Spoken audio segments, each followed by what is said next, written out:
เจ็บใจแทนลูกกำพร้าแต่ส่วนใหญ่ลูกกำพร้าก็มักจะได้ดียิ่งถูกกันแกล้งต่อใดยิ่งมีความมานะพยายามที่จะก้าวขึ้นไปต่อทำให้ชีวิตตัวเองดีขึ้นหลายเรื่องหลายราวเนาะลูกกำพร้าสุดท้ายถูกกันแกล้งอย่างใดแต่ท้ายที่สุดก็เป็นนางเอกอยู่ดี สถายปล่อยแม่พบปะกันแล้วค่ำคืนนี้พอดีได้รับการร้องขอจากศรัทธาญาติโยมเนื่องว่าโอ้ท่านอาจารย์ทราบว่าท่านอาจารย์เทศธรรมจัตตาปีเกิดถ้าอย่างใดทุกวันอังคารถ้าอาจารย์มาจัดรายการเอามาเทศจิมเตอร์อีแม่ไข่ปูจาธรรมปีเกิดเพราะว่าที่หลวงปู่เทศนั้นอีแม่บัดตันสกรรมบัดตันไปเป็นเจ้าภาพโดยเปิ่นสกรรมแล้วก็ ถ้าเป็นเจ้าภาพได้ก็บัดได้ฟังอยู่ดีเนาะโยมแม่ยาคำแต้มคมก็แฟนคลับอีกคนหนึ่งของลูกบ่าวเปิ่นตู้เอามาเตะเฮ้ยยิมเนอร์อีหรอ สนใจจะฟังเหมือนกันแม่ยา ก็ออกตัวไว้ก่อนเนาะอาตมานี่บอกค่อยเชี่ยวชาญชำนาญในการเตะตังทำนองล้านนาทำนองพื้นเมืองซักต่อใดก็กับฝึกฮัดเอาเนาะสถายปล่อยแม่ตั้งหลายเนื่องจากว่าเขาอยู่ในสถานะนี้ก็จำเป็นจิตต้องฝึกฮัดเรียนรู้ถึงจะบ่เก่งอย่างครูบาอาจารย์แต่ก็พอจะสื่อสารพอฟังได้ฟังเป็นเรื่องได้นะก็คงจะสม สมความมุ่งมั่นปรารถนาของศรัทธาญาติโยม เอาละวันนี้ก็จะเทศของอันทำผูกที่สี่เนอะเนมิราชวันก่อนนี้จัดรายการแทนท่านอาจารย์วรรณชัยก็ผูกเทศผูกที่สามไปเนาะวันนี้ก็ขอเทศผูกที่สี่ต่อเลยทำชะตาผู้เกิดปีเมาหรือว่าปีเถาะปีกระต่ายนะสถานเนอะใครเกิดปีเถาะปีกระต่ายก็คือ ปีเมาปีกระต่ายก็จะได้ทำเนมิราชปีเถาะปีเมาปีกระต่ายเป็นธรรมชะตาปีเกิดเรื่องราวในธรรมจะเป็นอย่างใดเนื้อหาในธรรมจะเป็นอย่างใดก็ติดตามรับฟังแล้วก็ศรัทธาญาติโยมติดตามรับฟังแล้วเนาะศรัทธาอีแม่ใครใช่กันการเทศให้ท่านอาจารย์แต่ใจเนี้ยอย่างใดนะศรัทธาก็ใจวิธีว่าใส่ในพานนะในพานในจานอะไรยังก็ได้ดอกข้าวตอกดอกไม้ใส่เหี้ยนะแล้วระหว่างที่ระหว่างที่ฟังไปโดยนี้นะระหว่างที่ฟังไปโดยนี้ก็เตรียมไปโดยก็ได้ใส่สัก10สัก20ก็พอได้ใส่ว่าเป็นการเทศของเฮาเนาะแล้วก็เวลาเทศจบแล้วนะก็เอายื่นโยงหรือว่าเอาถวายต่อหน้าพระประธานพระพุทธที่มีอยู่ในบ้านในจองถ้าบ่มีก็ยกมือส่อยอมือไหวไปที่วิทยุหันนะเพราะอาตมาเทศทางวิทยุศรัทธาก็ยอมือไปตรงนั้นเนอะทางวิทยุหันมันก็จะไปถึง ไปถึงแล้วก็เวลาถวายแล้วนะศรัทธาญาติโยมเอาเก็บไว้หันถ้าไปวัดก็เอาไปตวยเอาไปจ่อมในตู้หีบบริจาคตู้กับน้ำกับไฟของวัดวาอารามของท่านเนอะอย่างอันก็สำเร็จเสร็จสิ้นตามวัตถุประสงค์แล้วเอาละก็จะได้นำธรรมพื้นเมืองมาเทศเทศนาอิมป่ออีแม่ได้ฟังนอกจากบรรยายแล้วก็เทศธรรมตังนี้พ่องเนาะนะโมตัสสะภะคะวะโตอะระหะโตสัมมาสัมพุทธัสสะอาติเตเกียลาภิกขเวมิธิรานะกะเลเตวตานา มะนะคะเรนะนามะเนมิราจารัชชังกะเรสีติสา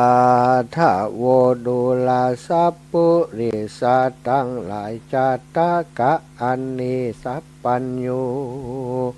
พระพุทธเจ้าโต ดินเก่าติโลกาหากเทศนาไว้ปางเมื่อทรละมานอยู่ในแก้วกุเจตวนาอารามว่าภิกขเวดุราภิกขุทั้งหลายปตถาคตาได้เกิดมาปางก่อนนั้นได้ชื่อว่าเนมิราชกุมารกันว่ามีวัยการคืนใหญ่เต้าโตนปอไทยก่อเหือซาเวยลาดแดนเมืองก็ได้เหือตานอยู่เนืองเนืองบ่ขาดบ่พระมาดเสียศีลใจอาจินเกิดฮอดบ่ละตอดภาวนาวันหนึ่งได้กึดขียาอยู่จะใจว่าศีลกับตานนั่นใสย่อมลำเลิศสองสิ่งนี้อันใดจักผาเสดกว่ากันนั่นจาด้วยเตจาปุญญาปารมีบ่เศร้าอันเนมิราชเจ้าปั่มเป่งมาคุณอินตาอยู่ฟ้าลู่แล้วก่อกลับเป็ดนามาสู่ยังติอยู่เมืองคนแล้วเข้าไปหาตนเนมิราชกล่าวกำโอกาสขีญาวาดุราเจ้าหนอเนาหากกึดเล่าขะนิ่งในว่าการรักษาศีลใสนั่นใสกับการเหือตานจะใจนั้นสดอันใดจักมีพระโยจะนะกว่ากันนั่นจาเฮาหากจักจากาจีว่าองค์แห่งศีลนี้พระเสริฐเพราะประโยชน์จานาเกิดลายภาการส่วนว่าองค์แห่งการหือตานนั่นใส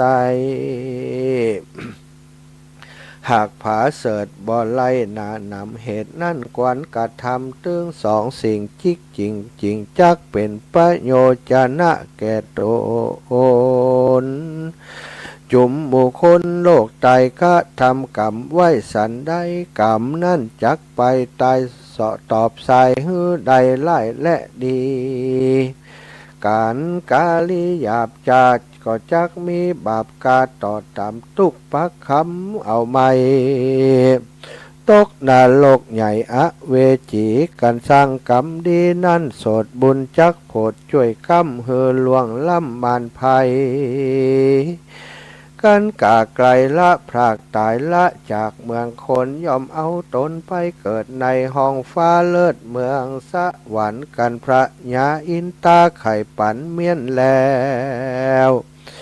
ก็ลาเจ้าหน่อแก้วเนมิราชดิบไว้วาดไปสู่ยังติอยู่แห่งตนก็มีหันและนา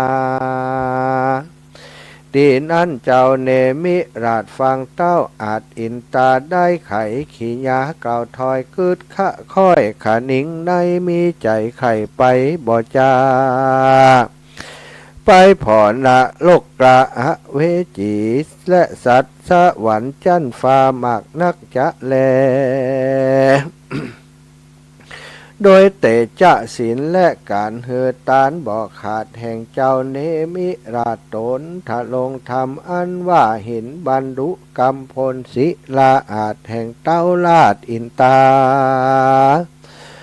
ก็สัญญากระดังโตนเจ้าจ้างเอราวันก็หูตันเงื่อนเก่าว่าเจ้าหนอนเอาเนมิราชนันนาไข่หันยังนรกและสวรรค์ชั้นฟ้าจิงเหือตนบุญกาวิสุกรรมเอามาอ่านคำไปสู่ยังที่อยู่เมืองคนอันเจิญหนอโทษสะผลน้อยนาดมาสู่ยังภาษาเมืองสวรรค์กันไข่ปันเก่าแล้วเทวดาโตนแก้วบ่จ้าเอารถเตรียมมาไปสู่ยังที่อยู่เมืองมิถิลาอันเจิญหนอพุทธาตนองค์อาจเจ้าเนมิราชหู้แล้วรีบขึ้นรถแก้วบัดเดี๋ยวเทวบุตรเร็ววะว่องปราดปาลดจากห้องเมืองคนขึ้นสู่เมืองบนจันฟ้า เต้าตนบุญกาวิสุกรรมก่อไขกรรมโอกาสถามเจ้าเนมิลาดบุญใหญ่ว่าหนตั้งไต่มี2 เส้นหนึ่งบ่เว้นไปสู่ยังที่อยู่อบายเส้นหนึ่งหมายไปหอดเวียงแก้วยอดโขงสะหวันหนอดทะลงธรรมเจ้าจางจักไฟอ่างข้านิ่งในคือจักไปในก่อนนั่นจาตินั่นเจ้าเนมิราชก่อโอกาสไขกรรมเสิ่งวิสุกรรมว่าจักไปสู่ยังที่อยู่อบายเพื่อพอสัตว์นรกตั้งหลายน้อยใหญ่อันตกทุกข์ไม่เครื่องขี่สารทีบ่จาก็บังคับยังมาบัดเดี๋ยวมาเรียบเร็วว่าว่องไปสู่ห้องอบายอันหันยิงใจหนุ่มเทาอันกระทำบาปเศร้าแต่ก่อนย้ำอยู่บ่อนเมืองคนบาปกรรมตนสร้างไว้ฮือตกต่ำไตอเวจีสะเวยตุขีหลายแหล่บ่เว้นแว่คืนวันและนาตถาในกาละนั้นเล่าวิสุกรรมเจ้าตนองค์อาจก็โอกาสถามเล่าว่าดูลาเจ้าตนบุญใหญ่หันนรกไข่อาณากวนเราราไปสู่ยังที่อยู่คงสะหวันกันไข่ปันเก่าแล้วกอกบังคับมาแก้วเจียงคานสะยองซานไว้ว่องไปสู่ห้องเมืองบนหนอทศพลน้อยนาดหันผาศาสตร์ยวงปรีลัดสะมีส่องตองไปลอดทองแดนไกลพอไปได้ไปไตงามเสียงไข่อาณาหนอพุทธาธิราชก็โอกาสจะถามเป็นกำงามไข่หูว่าดูราเจ้ากินกูสารถีเตวะบุตเตวะดามีม้วนหมู่อันติอยู่เมืองบนยอมเอาตนเอายามเมื่อยามอยู่เมืองคนลุ่มไตกระทำบุญไว้สั่งจาจริงใดมาอยู่สร้างอย่างพระศาสตร์กวางเมืองสะหวันสุขคืนวันชื่นจอยดังไฟหอยผาธนานั่นจา ตีนันสารถีองค์อาจก็โอกาสกำไปว่าดูราเจ้าห่อใจเชื่องเจ้าตนเป็นเก้ามิธิลาอันว่าเทวบุตรเทวดามวลหมู่ยามเมื่ออยู่เมืองคนบ่เมาวนกล้าหยาบเว้นจากบาปชุภาการได้หือตานเข้านำวัตถุพรำปัจจัยสินดวงใส58ได้กดแขวดรักษาภาวนาจะใจบ่โคดไม่เครื่องขี่กันตายหนีกาพรากดับจิตจากเมืองคนบุญบันดลมาเกิดในห้องฟ้าเลิศเมืองสวรรค์ดังเจ้าได้หันนี่เราทุกคำเจ้าสัตสดีและนาตาทาในการะนันเล่าวิสุกรรมเจ้าตนองค์อาจก็ปาเจ้าเนมิลาดไปสู่ยังที่อยู่ธรรมสภาอันอินตาธิราชนั่งอยู่บนแท่นอาจคำแดงเตวบุตรเทวดาแผงแวดล้อมแห่แห่นหอมเป็นบริวารกันหนอดถ้าลงยานไปหอดเขาก็ตอดตาหันก็ปากันมาไว้ตำดอกไม้บุพผามาปูจากลมกล่าวแล้วอันเจิญเจ้าน้อยนาดนั่งเต้นอาสนามีก็มีหันและนาสักโกเตวราชาอันว่าพญาอินตาเจ้าฟ้าก็กล่าวซึ่ง เจ้าหนอลาบุญหนาวเตวบุตรเทวดามวลหมู่อันที่อยู่เมืองสวรรค์ใครต่างใครหันหนอเจ้าอันเป็นเก้าตนบุญย้อนเขาบ่ลืมกุลเมื่อก่อนยามอยู่บ่อนโลกาอันเจ้าได้จะสอนกล่าวฮือลู่ข่าวกองดีบุญนั้นจักมีทรงอยู่ได้มาเกิดอยู่เมืองบนขอหนอทศพลน้อยนาดอยู่สะเวยลาดวิบานคำแดเตอ ตีนั้นท่านนอดท่าลงยานยอดซอยก็ตอบถอยไข่ปันว่าดูราขุนสวรรค์เฮยยศอาจอันว่าสัมปติลาดตั้งหลายอันอยู่ยายจันฟ้าตัวผู้คาบ่อได้สร้างหากตนเจ้าจ้างอินตาเตวบุตรเทวดามวลหมู่จักแบ่งปันเฮือคาอยู่นั่นใส่ข้าบ่อาจรับได้เป็นหมายเหตุเขาของตั้งหลายมวลมากเกิดมาจากกองบุญอันต้านได้หนุนสร้างไว้ เมื่ออยู่โลกไต เมืองคนบุญบันดลส่งอยู่มาเกิดอยู่เมืองสวรรค์สุขคืนวันชื่นจอยดังไฟห้อยใจหมายแล้วหนอมุนีนายก็โอกาสขี่ยาว่าขอลาขึ้นสู่ยังที่อยู่เมืองคนเตียนันเตวบุตรตนบุญอาจก็เอารถลาดยังคานอันเป็นญาณวิเศษป่าเจ้าน้อยเนตาลงธรรมจากสวรรค์เทตองลงสู่ห้องมนุษย์สาแล้วเตวบุตตาบ่จาแล้วเตวบุตตาบ่จาลาเจ้าหนอลาขึ้นสู่ยังติอยู่เมืองสวรรค์ก็มีหันและนาอันว่าเจ้าเนมิราชกันมาหอดผาศาสตร์เวียงกวางก็กล่าวอ้างจะสอนชื่อเจ้านครม้วนหมู่ได้พร่ำหู้กองดีหลีกเว้นหนีกำบาปอันกระหยาบจุปการก็มีหันและนา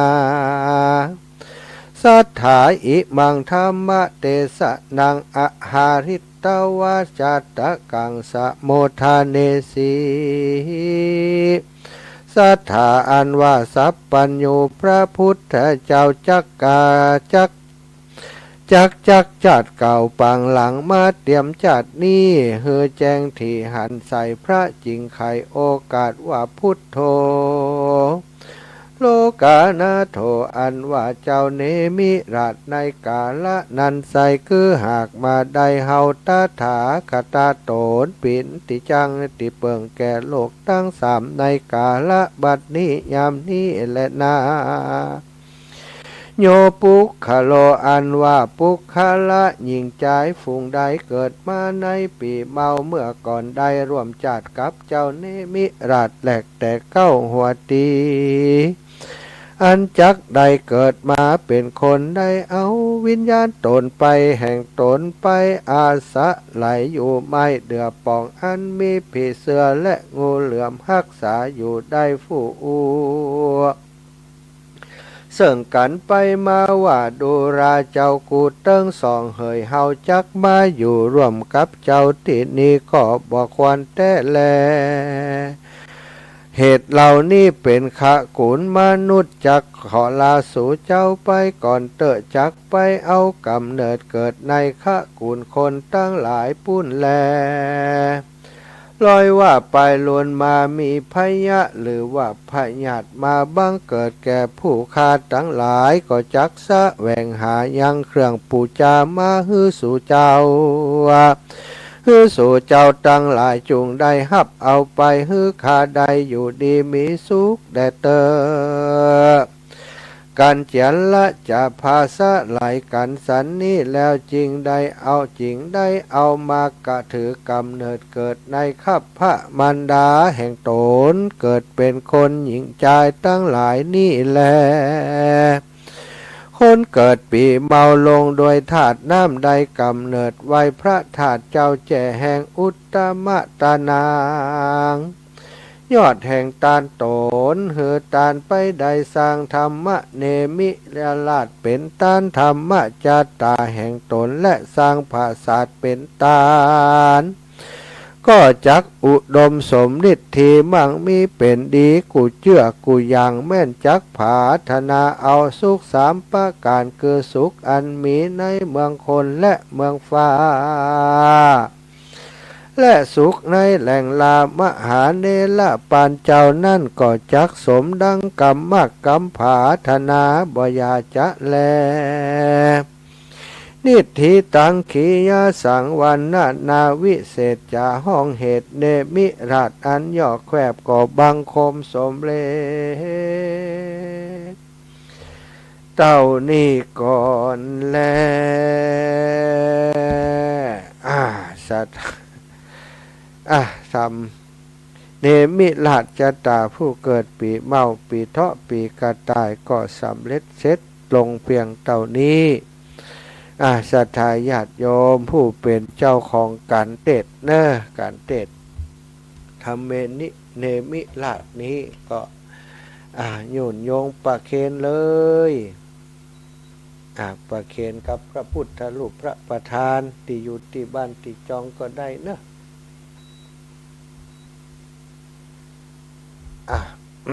ต่อไปก็จะได้ฮื้อศีลฮื้อปอนศรัทธาสาธุชนสาธุสาธุชัยสิทธิดิเลจะในวันนี้มูลศรัทธาโยมพ่อโยมแม่ทั้งหลายได้ปูจายังกันทำจัตตาปีเกิดผู้เกิดปีเมาทำเนมิราชปีเถาะปีกระต่ายฮื้อศรัทธาท่านเจ้าทั้งหลายทุกท่านทุกคนที่สดับรับฟังพระธรรมเทศนากันนี้ฮืออยู่ดีมีสุขฮือใดมีอายุมันขวัญยืนฮือใดหมากมูลตุนเต้าจักฮีก่อปันมาจักหาก่อปันได้จักเดินทางขึ้นเหนือล่องไตก่อขอฮือใดปลอดภัยในทุกเส้นทางมาด้วยมาดแม้นว่าศรัทธาท่านเจ้าทั้งหลายปรารถนาจักอุทิศ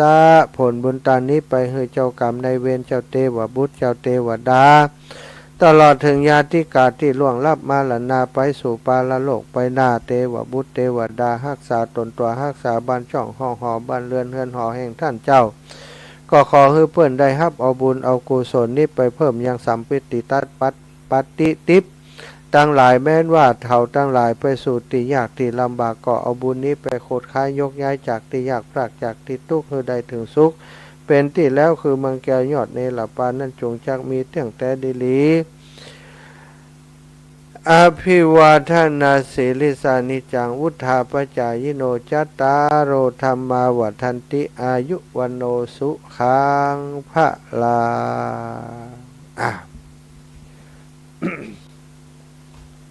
เนื่องจากว่าช่วงนี้เป็นวัดเนอะสุ่มเสียงแหบแห้งไปศรัทธาญาติโยมขอสุมาอภัยเตดไปโดยไอไปโดย ธรรมดาเนาะวันนี้ได้พบปะกันเนาะหลังจากที่ศรัทธาญาติโยมได้ฟังท่านอาจารย์เสน่ห์กาลงไปแล้วแล้วก็ได้ฟังธรรมเทศนาพื้นเมืองที่อาตมาได้นำมาเทศน์ให้ศรัทธาญาติโยมได้ฟังในวันนี้ต่อไปก็จะได้สนทนาเรื่องราวของธรรมบรรยายเนาะมีหลายสิ่งหลายอย่างสถานที่เกิดขึ้นในชีวิตเฮาหลายสิ่งหลายอย่างเฮาคิดบัดถึงว่ามันจะเกิดขึ้นมันจะเป็นอย่างนั้นอย่างนี้นะคิดบัดถึงแต่ว่าสิ่งที่เฮาคิดบัดถึงมันมีหลายอย่างหลายประการที่เกิดขึ้นนะศรัทธาญาติโยมเพราะฉะนั้นพระพุทธองค์จงทรงตรัสว่าเฮาทั้งหลายอย่าประมาทเพราะสิ่งที่มันจะเกิดขึ้นในชีวิตของเฮานั้นมันเป็นสิ่งที่บางทีเขาก็คาดมาถึงเขาก็คิดมาถึงทางที่ดีที่สุดนะก็คือการเตรียมตัวอยู่ในความบ่ประมาทสิ่งที่เขาหลายคนคิดมาถึงตอนน้อยๆศรัทธาตอนเป็นทารกาเด็กน้อยเขาก็คิดมาถึงว่าโตมาจะเป็นอย่างไรมันก็มีความคิดแค่เป็นเด็กน้อย เล่นไปวันๆแต่พอวันหนึ่งมาเขาก็โตขึ้นมาพอโตขึ้นมาเขาก็บ่คิดถึงเขาคิดบ่ถึงว่าเขาจะต้องแก่แต่อยู่ไปโตขึ้นไปจากวันเป็นเดือนจากเดือนเป็นปีจากปีเป็น10 ปี20 ปี30 ปี40 ปี50 ปี60 ปีแวบเดียวแก่ไปเหี่ยแล้วเฒ่าไปเหี่ยแล้วเหี่ยวไปเหี่ยแล้วผมงอกบรรลุชุนชันแล้วบางคนก็งอกเต็มหัวแล้วเนี่ยสถานความแก่มาถึงตอนที่เขาเป็นละอ่อนน้อยเขาก็บ่ฮู้ว่าความแก่เป็นอย่างใดความแก่เขาเกยได้ยินคนเฒ่าคนแก่เปิ้นว่าวันหลังก่อนถ้ามึงแก่มึงจะฮู้ มันจะเจ็บหลังเจ็บเอวสะปะสะเป็ดนะ ลูกก็โอยนั่งก็โอยหันคนเฒ่าคนแก่เปิ้นลูกโอยนั่งโอยไข้หัวใส่เปิ้นคนเฒ่าก็สวนมาว่าวันหนึ่งก่อนถ้ามึงเฒ่าก่อนมึงจะฮู้ตอนที่เฮาโดนคนเฒ่าคนแก่ว่าเฮาก็บ่คิดว่าเฮาจะแก่แม่นก่อศรัทธาญาติโยมทั้งหลายบ่มีไผคิดว่าตัวเองจะแก่บ่มีไผคิดหรอกว่าตัวเองจะแก่แต่ว่าเมื่อวันเวลาผ่านไปเฮาก็มาถึงวัยนี้มาถึงวันนี้มาถึงความแก่จนได้ตอนที่เฮาแก่เนาะตอนที่เฮาแก่เฮาก็บ่คิดถึงความตายหลายๆคนความแก่มาเยือนมาเตือนฮู้แล้วแก่แล้วนะใกล้เต็มทีแล้วนะจะตายแล้วนะบ่เมินแล้วนะแต่เฮาก็บ่คิดถึงความตายบ่มีไผจะคิดซะแก่ก็แก่ทำไปมันก็แก่แค่ร่างกายใจมันบ่แก่ยังแข็งแรงอยู่ยังเป็นหนุ่มอยู่ยังมีเรี่ยวแรงอยู่นะก็บ่คิดถึงว่าตัวเองจะต้องตาย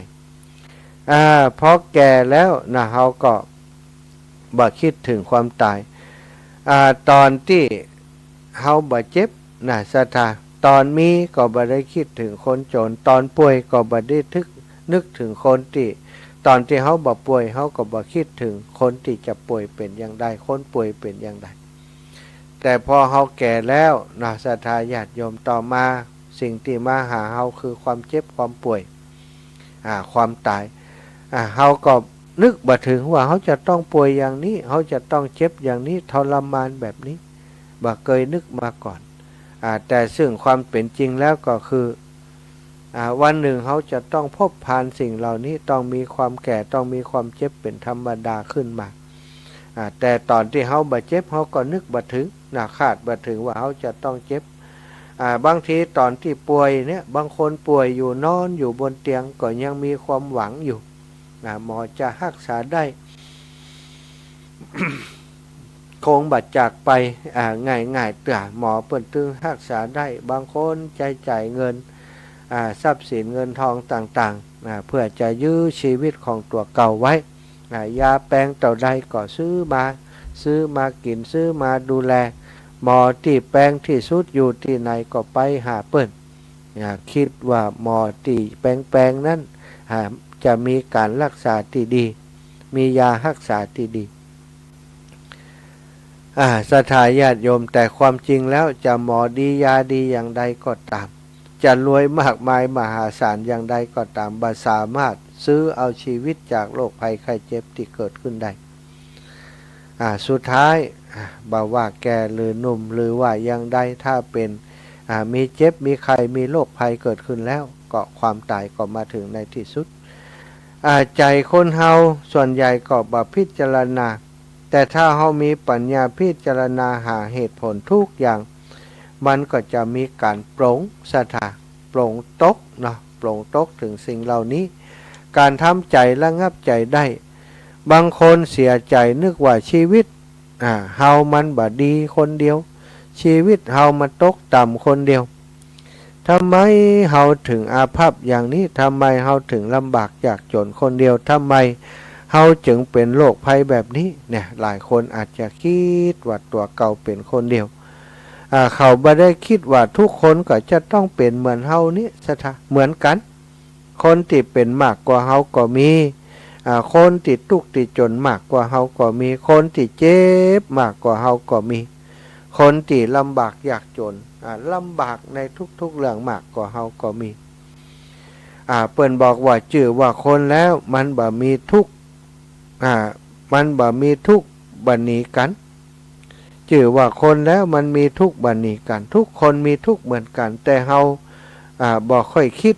อย่างคนเฮาเวลาเจ็บนี่ก็คิดว่าทำไมเฮาถึงเจ็บทำไมเฮาถึงป่วยคนอื่นทำไมบ่เจ็บบ่ป่วยอย่างเฮาเกิดมาในโลกนี้บ่มีไผเลยจะบ่เจ็บบ่ป่วยซะทะเหมือนคิดถึงความแก่บ่ดีเลยลำบากจังเลยหูตาก็บ่ดีกำลังก็บ่ดีปวดโน่นปวดนี่ปวดไปหมดเฮาหันว่าสิ่งนี้มันบ่ดีเฮาก็เกลียดความแก่บ่ชอบความแก่บ่หุ่มความแก่ หาว่าคนหนุ่มคนสาวสบายสบายคนแก่บ่สบายแต่หารู้ไหมว่าคนทุกคนก็ต้องเจอปัญหานี้เขาแม้จะหนุ่มอยู่แต่ว่าหนึ่งเขาก็เจอปัญหาแบบเขาที่เขาแก่แล้วที่เขาเจอเพราะเขาก็แก่คร่ำคร่าเหมือนกับเขาแล้วจะเนี่ยอย่างใดใครไผก็หนีบ่พ้นแล้วเขาจะทุกข์ไปทำไมสถานทุกข์ก็หนีบ่พ้นบนก็บ่หายเหมือนกับเวลาเขาเจ็บ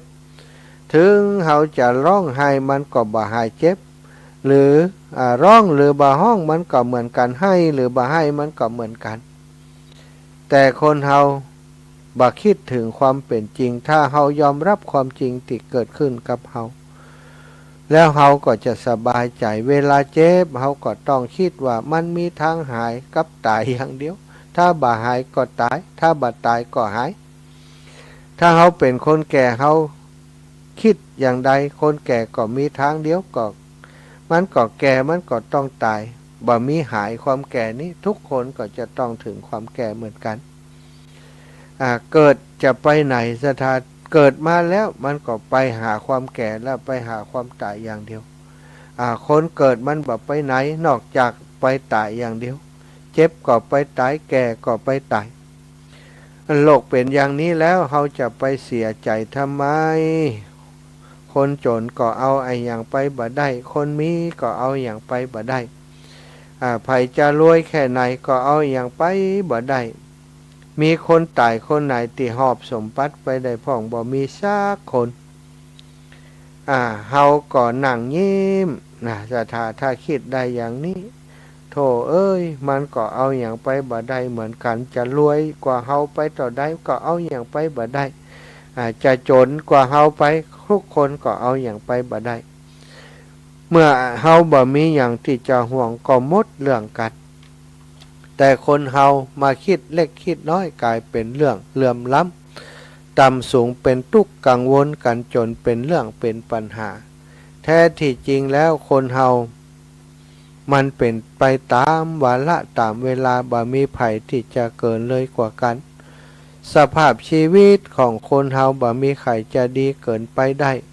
พระพุทธเจ้าจึงตรัสว่าทุกคนเป็นเพื่อนเกิดแก่เจ็บตายเป็นเพื่อนเกิดแก่เจ็บตายพอกันเวลาตายแล้วใครจะสวยจะงามแค่ไหนนางงามจักรวาลกับคนธรรมดามาตายคู่กันก็บัดหน้าฮักเหมือนกันทั้งนั้นสถานตายไปแล้วเนาะมันมีอย่างงามแล้วตอนเป็นมนุษย์เป็นคนนี้เขาก็ถูกสมมุติบัญญัติเอาว่าคนแบบนี้สวยคนแบบนี้งามศรัทธาญาติโยมคนผิวขาวก็ถ้าแบบนี้แล้วก็งามถ้าคนผิวดำเพิ่นก็บอกว่าโอ้คนผิวขาวงามคนบางคนเป็นคนผิวดำคนผิวขาวหันก็อาจจะว่างามติดสมมุติสัจจะกันจริงๆแล้วความสวยความงามบ่มีความหมายถ้าถึงเวลาตายแล้วก็เต่ากันอย่างพระพุทธเจ้าได้ทรงตรัสไว้เนาะเรื่องของหญิงนครโสเพณีนางหนึ่งซึ่งสวยที่สุดในบ้านในเมืองไผ่จะนอนโดยนี่ต้องมี50,000ขึ้นนี่ครั้งหนึ่งคืนหนึ่งนอนโดยผู้หญิงคนนี้1คืนก็50,000แล้วสถาพอตายขึ้นมานางสิริมานี่พระพุทธองค์ทรงตรัสสั่งให้พระราชาบอกว่าเก็บไว้ก่อนเนอะเอาปกไว้ก่อนให้ได้ชัก7 วันก่อนพอนางสิริมาตายได้7 วันพระพุทธองค์พร้อมกับเหล่าภิกษุและประชาชนพลเมืองนั้นก็ปากันไปแวดล้อมที่ศพของนางสิริมาเพื่อประกาศไปว่าศพนางสิริมาตอนเป็นผู้คนมีชีวิตอยู่มีราคาเท่านี้ตอนนี้ไผ่ยังสนใจราคานี้อยู่ บ่มีไผ่เอาโลดลงมาถึง1 กหาปณะก็มีคนเอาสุดท้ายบอกเอาไปฟรีก็มีคนเอาพระพุทธองค์จึงตรัสสรุปว่าหันก็คนจะงามเพียงใดก็ตามวันหนึ่งก็จะต้องเสียชีวิตไปแล้วก็เอาอย่างไปบ่ได้ความสวยความงามต่างๆบ่มีความหมายสำหรับโลกหน้าทั้งสิ้นแต่สิ่งที่จะติดตามไปโลกไปหน้านั้นก็คือคุณงามความดีเท่านั้นถ ถ้ามีบุญมีกุศลสร้างสมคุณงามความดีไปสิ่งเหล่านั้นแหละที่จะติดตามเข้าไปนางสิริมานั้นก็ได้ไปสู่สวรรค์เหมือนกันนะสถานางก่อนจะตายนั้นได้ทำบุญขนาดใหญ่ได้นิมนต์พระสงฆ์ไปรับบาตรที่บ้านของนางทุกวันวันละ4 รูปทุกวันใส่บาตรจนแม้กระทั่งวันที่นางจะเสียชีวิตยังได้ใส่บาตรอยู่โดยบุญนี้ทำให้นางสิริมาได้เกิดอยู่บนสวรรค์เมื่อตายไปแล้วก็อุบัติขึ้นอยู่บนสวรรค์วันที่พระองค์ได้นำศพของนางสิริมาให้คนทั้งหลายพิจารณานางเทพธิดานั้นก็ลงมาให้คนทั้งหลายหันบอกคนทั้งหลายว่ารูปร่างติสะสวยงามนี่อย่างใดก็บ่เที่ยงเป็นทุกขังเป็นอนัตตาหาตัวตนบ่ได้เน่าเปื่อยเป็นธรรมชาติเป็นธาตุต่อไปแต่คุณงามความดีที่คนสั่งสมไว้ต่างหากที่คนทั้งหลายควรจะทำเพราะนำไปสู่สวรรค์ในที่สุดเนาะเอาละศรัทธาญาติโยมเวลาตอนนี้3 ทุ่มนะ21:40 นาที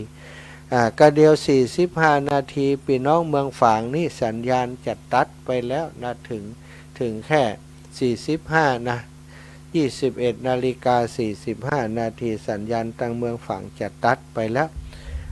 เปิดโอกาสให้พี่น้องเมืองฝางก่อนบัดได้ทักทายกันมาเมินแล้วพี่น้องเมืองฝางไผอยู่ใกล้โทรศัพท์ไผสะดวกจะโทรมามาจากกันเจริญปอนโทรมาได้เลยเนอะเอาพี่น้องเมืองฝั่งก่อนเพราะว่าเปิ่นสัญญาณเปิ่นจะถูกตัดก่อนเฮาเนาะหมู่เฮาตั้งหลายตั้งเชียงใหม่ตั้งลำปางตั้งเมืองน่านนี่รอกำก็ได้เนอะรอกระเดียวถ้าตั้งพี่น้องเมืองฝางเปิ่นหมดแล้ว เฮาก็โทรมาก็ได้เนาะ0808844173เนอะ0808844173เป็นเบอร์โทรที่ใจในการฮับโทรศัพท์ตอนออกรายการเนอะสถาเอานี่เมืองฝางกะ อันนี้เมืองหยัง ลำพูนเจ้าโอ้ลำพูนลูกเมืองฝางแล้วปรับ5 บาทเนอะแม่น้อมสุภาวงศ์ชัดเจนดีก็แม่เสียงชัดเจนดีอยู่ก้าวันนี้เสียงชัดเจนดี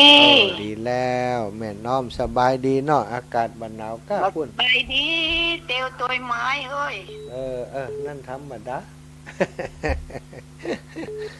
เกิดมาโชคดีได้มีไม้ค้ำเจ้าตุเนอโยมแม่น้อมสุภาวงศ์เจ้าจะถวายความเคารพหลวงตา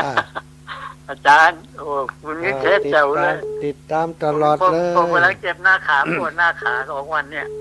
ครับมันแก่นี่มันน่ากลัวนะอาจารย์นะความแก่จริงๆก็ไม่ได้เอาไปอยู่คนรวยก็ไม่ได้เอาไปน่ะความแก่สำคัญนี่ฟังแล้วมันชื่นใจค่ะจ้ะของแท้เลยอาจารย์เนี่ยผมชอบมากๆเลยขอบคุณมากหลวงตาวันนี้ของทั้งวันครับผมปวดหน้าขาเนี่ยตรงขาซ้ายแต่เพราะข้างเดียวอาจารย์ครับ77อ่ะจะมกราเนี่ย77จะ80แล้วนี่เท่ากับหลวงปู่ดอยนี่เนาะ77เนาะโอ้หลวงปู่ดอยเมื่อวานผมโทรติดแกผมไม่ฟังไม่รู้ว่าเบอร์อะไรแกให้เบอร์ไว้แล้ว08 093 272 2499ผู้ร้อยนี่เก่งนะอาจารย์เก่งครับเก่งมากแล้วเก่งหลายอย่างคุยโบราณนะผมว่าคนอย่างนี้ดีนะใช่เอาโบราณมางัดให้พูดได้ฟังนะอาจารย์หายากครับดีมากๆเลยผู้ร้อยเนี่ยผมชอบแกเขาฟังผมอยู่นะเราก็เนี่ยแกก็ฟังอยู่เนี่ยอาจารย์ผู้ร้อยเนี่ยแกฟังอาจารย์ผมพูดกับอาจารย์แกก็ฟังอยู่แอบฟังอยู่เนาะหลวงปู่แกฟังแต่บอกเคยฟังผมสาธุครับคุยกับอาจารย์นี่ส่วนมากนะครับผมว่าจะเป็นคุยกับอาจารย์แล้วก็เราตู้ลุงดอยไอ้ตู้อะไรนะตู้ลุงยองครับตู้ลุงยองแค่สว่าง5 ยันสว่างตู้ลุงยองครับลุงยองนั่นน่ะลุงยองสาธุครับหลวงตาครับถวายความเคารพหลวงตาครับ หลวงตากฤษณพุทธอุทยานเชียงใหม่เจริญปอนแม่น้อยอุตุดีเจ้าตุลูกแม่ไว้เอาเพราะว่าเป็นวันนี้วันที่19วันเกิดแม่แต่ว่าวันเกิดเนาะเดือนกันยาเนาะจะมาจับอันตุลูกอันว่าทำปึ่งปีกระต่ายปีทองแม่ไว้เอาปีเดียวกันก็เฮาเนาะอีแม่เจ้าแล้วก็แม่ก็เอาอันสตางค์เกว่าเอาไปไหว้ตีบนเฮงฟ้าแล้วก็มันหุงแม่ก็เจ้าไปวัดเจ้าจะดีละอย่างนั้นอย่างเจ้าสาธุเจ้าบุญรักษาอีแม่เนอแม่น้อยอุตุดีนี่หุมสวดมนต์ไปสวดมนต์ทุกวันเนอะบันไล่นาน้อยเจริญพรแม่ยายพรไม่หลับไม่นอนได้รับใช้กรรมตัวนี้รับเจ้ามาหาด้านนี่ออกไม่ได้โทรศัพท์ไม่ได้โทรศัพท์ตันเขาศัพท์ใช่มีเบอร์กะ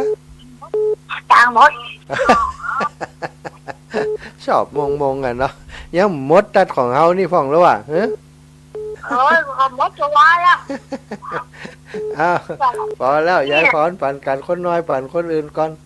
เจริญพรแม่หลวงบ้านบวกลี่ละปูนว่าจ่ายเจ้าแล้วนะครับประจำนี่เจ้าฝังโทรก่อนแม่มา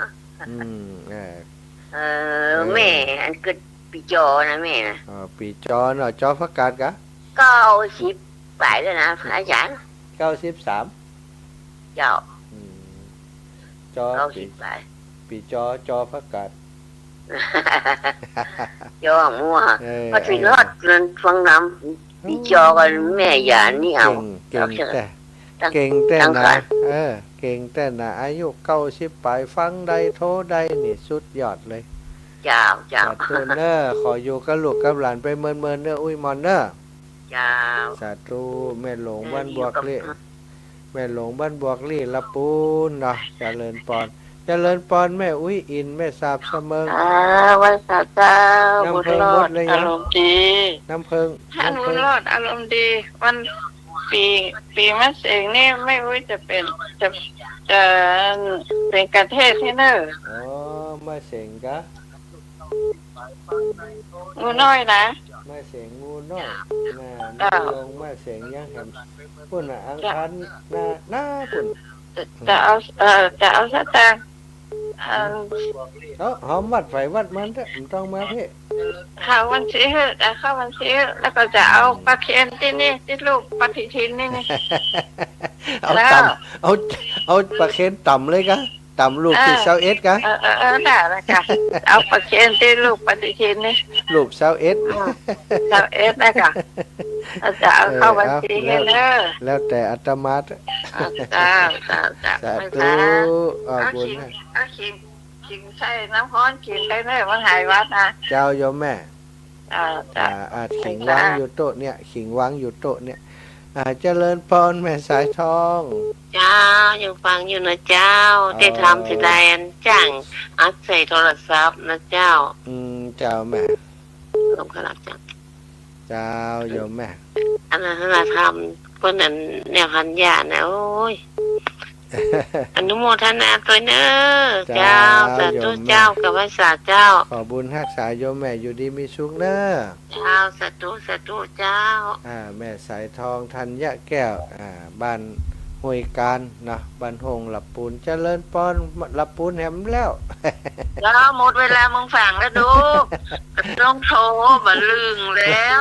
เมืองฝังหายเซฟอ่ะน้องสั่งตึก45หมดเวลาแล้วถึงละปูนได้โทรนะเจ้าสงสัยจะกดตันนะเมืองฝังเจ้าเพราะว่าวันนี้วันพักผ่อนของท่านพระมหาพักผ่อนอย่างดีดูอยู่ในห้องปูตรนอนวันข้ามมาเจ้าวันพักผ่อนตึงเมื่อวานกัน มีโยมแม่เพื่อนเอาอันก้อย5 ดาวพระถวายเพลนะเจ้า ได้ยินอยู่กะ โอ้ห่อนทุกเวลาเลยเจ้า ลักหันเถอะไก่5 ดาวแล้วนี่ เจ้าเอ้ยไหวพักผ่อนบ่พักผ่อนจะกามเอ๊ะ ความลับเปิดเผยเห็นแล้ว ผมเพิ่นดีเย็นดีเนาะ เจ้าโยมแม่วันหน้ามีโอกาสไม่แอวเนาะ พ่อยืดตอนพ่อหลวงอันที่26 เจ้าโยมแม่ จ้าติดตามตลอดเด้อแม่สุเกษศิลพรนะ ครับ สิ ตัว เตี เจ้าย บ้านวงละปุ่นเด้อขึ้น 98.75 วัดห้วยจองซับชัดเจนไปเลยเด้อเจ้าท่านพระมหาเจ้า สาธุสาธุ จ้า เสียงดังฟังชัดโยมแม่สุดแก้วนี่เอาเจริญพร เจ้าโอ้ยหม่อนแต่เนาะ เหตุทำมาได้ยินกันแต่ อ๋อเจ้าสาธุ จ้า ขอบคุณหลาย โอ้ ๆกำลังใจได้ไปหันได้แต่หันไปฮะ อืม วันหน้าจะไปขอนั่นเด้ ขอ ก็ทีกิน อ๋อได้กลับมาเจ้า เจ้าสาธุนะแม่นะบุญรักษาเนอะ เจ้า อ้าวอยู่ดีมีสุขเจริญพรแม่สู่กันทาโดเต้าหายแซบไปเมินนักแกนี่ ตัวมันอีกนะคะ เงาก็ตึงหาปดโต้ ดู ไปจากเจ้า อากาศตั้งใดตั้งพูดหนาวแล้วยังบ้านหนองห้าหนาวแล้วยัง ดาวเตื้อเจ้า หนาวเตื้อแหละอย่าสบายดีก็แข็งแรงก้ามมีปัญหาอย่างก้าสุขภาพนี่ เจ้า มีปัญหา ลูกอยู่ บุญรักษาเนาะมีเวลาตุลุกไปทั้งปุ่นจะไปแวะหาคือเตอหาอยากไปแอวก็จะขับรถไปแอวทั้งเพราะขยโยมเขาไปส่ง แม่ก็คือตื้อแม่นะน้าก็ได้มีฟังที่อันติดสูตรแม่ดอกที่วัน อ๋อแม่เกิดปียังอ่ะ ก็ว่า ปีเป้าใจเป้า ปีใจ ที่ แล้ วั วน อา ก็ ทิต ปี ย์นะ เป้า คะ เนาะ นี่ลองฟังว่าอันนักชอยกับแม่ดูวัวไม่ย่อย อาจารย์วันน่าใช้มาชกรรมดอกบัวมาเหี่ยล่ะ เจ้า สาธุนะแม่นะ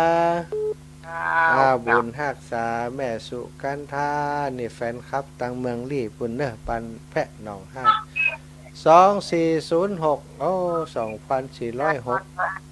เจ้า เจ้าแม่ เมืองเปล่าเนอ สาวเมืองเป้าต๊อกแก่นะระวังเด้อ มันอยู่ตัวเนี่ยแม่โอ้แต่เนี่ยจะได้กำลัง เปิ่นไล่ชับหนูดีแล้วน่ะเพิ่นก็อาศัยเพิ่นอาศัยเฮาอยู่นะกะบอกเหล็กเรากันนี่38อ่ะ แม่มาทันมหาเสน่ห์น่ะจะเกี่ยวเบอร์โทรท่านอาจารย์เฮาก็จำได้เบอร์เพิ่นว่าวุ้ยจ้ะลองว่านะเปิ้นว่าจัดจ้าอีแม่จดตันเปิ้นว่าจัดหลายรอบอ่ะมันขืนนี่มันใกล้จัดแม่ขืนโบบานเจ้ามันเป็นอย่างเดียวเปิ้นตึงออกกันอยู่แม่บ่หลวงปู่ดอยเอาปฏิทินส่งมาเมืองเปล่าของเด้อเดี๋ยวแม่โอนไปได้กะท่านหลวงปู่เปิ้นออกแล้วก็ส่งไปให้เปิ้นโทรไปหาเปิ้นได้ไหมเด้อใครรับแล้วนี่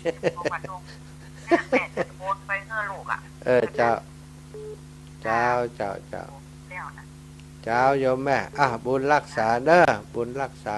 ปั่นพี่น้องตังเทพเสด็จก่อนเป็นวันยอดคำปันใกล้ตาเจ้าโยมแม่เจ้าจะหายดีแล้วเจ้าเป็นวัด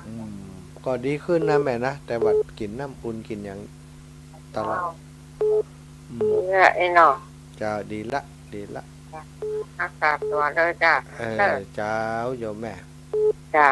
บุญรักษาใจเนอเจ้าสาธุเจ้าไหว้สาธุเจริญปอนแม่ก้อมใจคำบ้านแหง บ้านแหงอำเภอเงา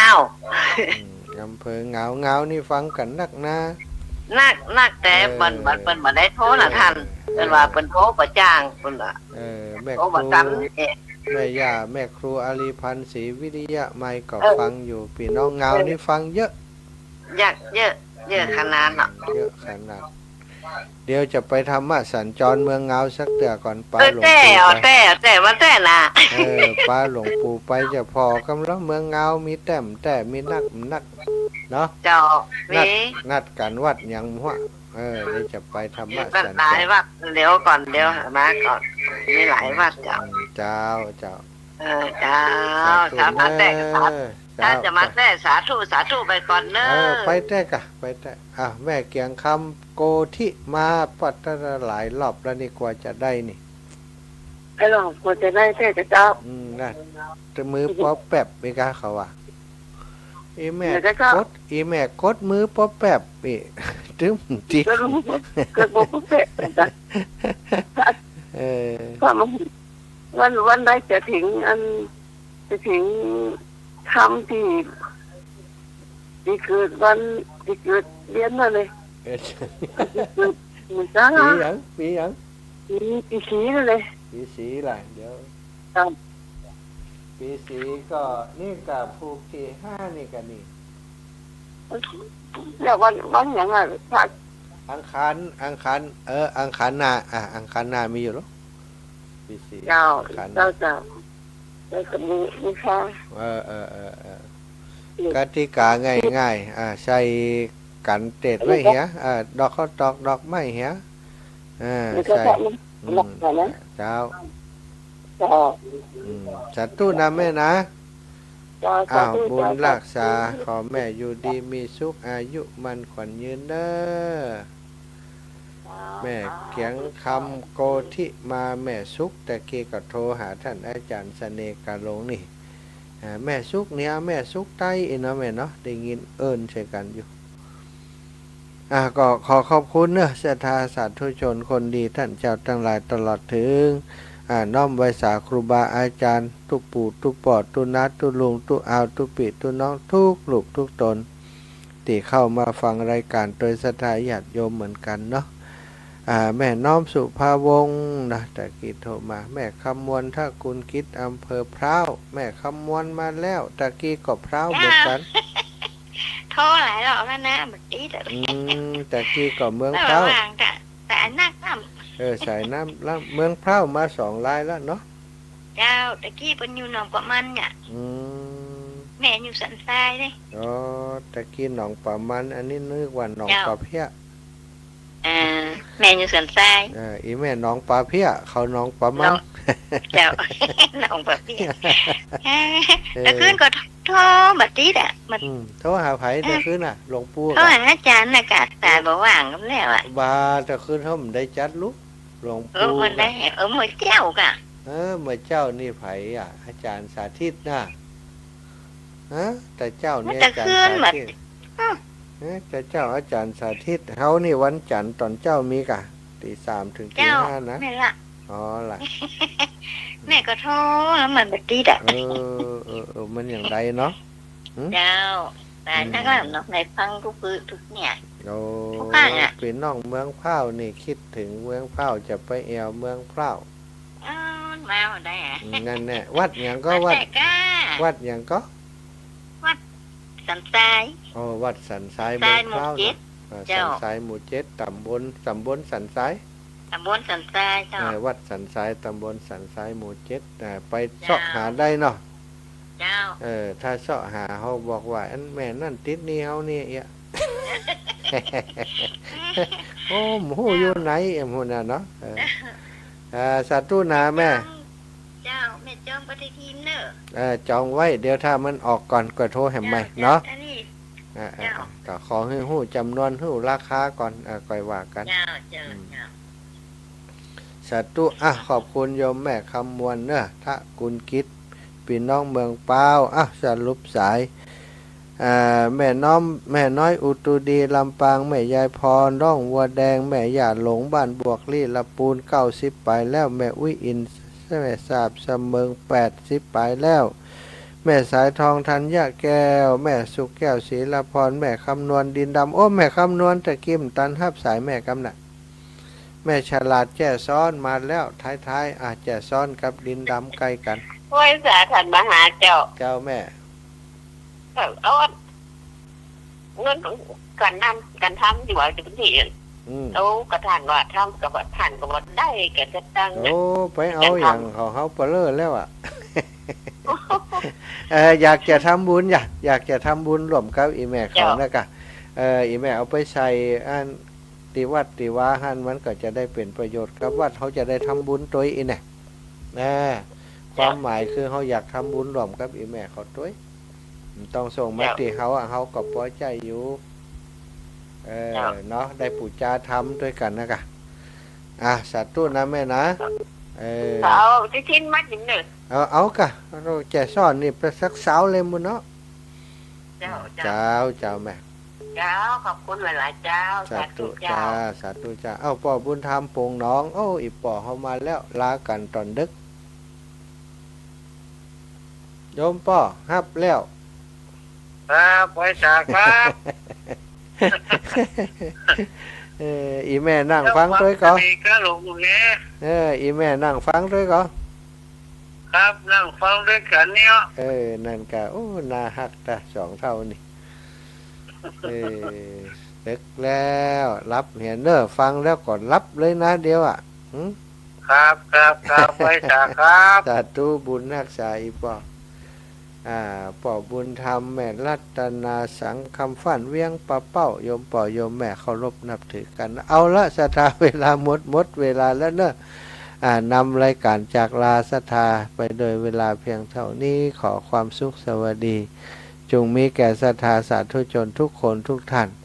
จัตตารโอธรรมาวัฏันติอายุวโนสุขังพระลา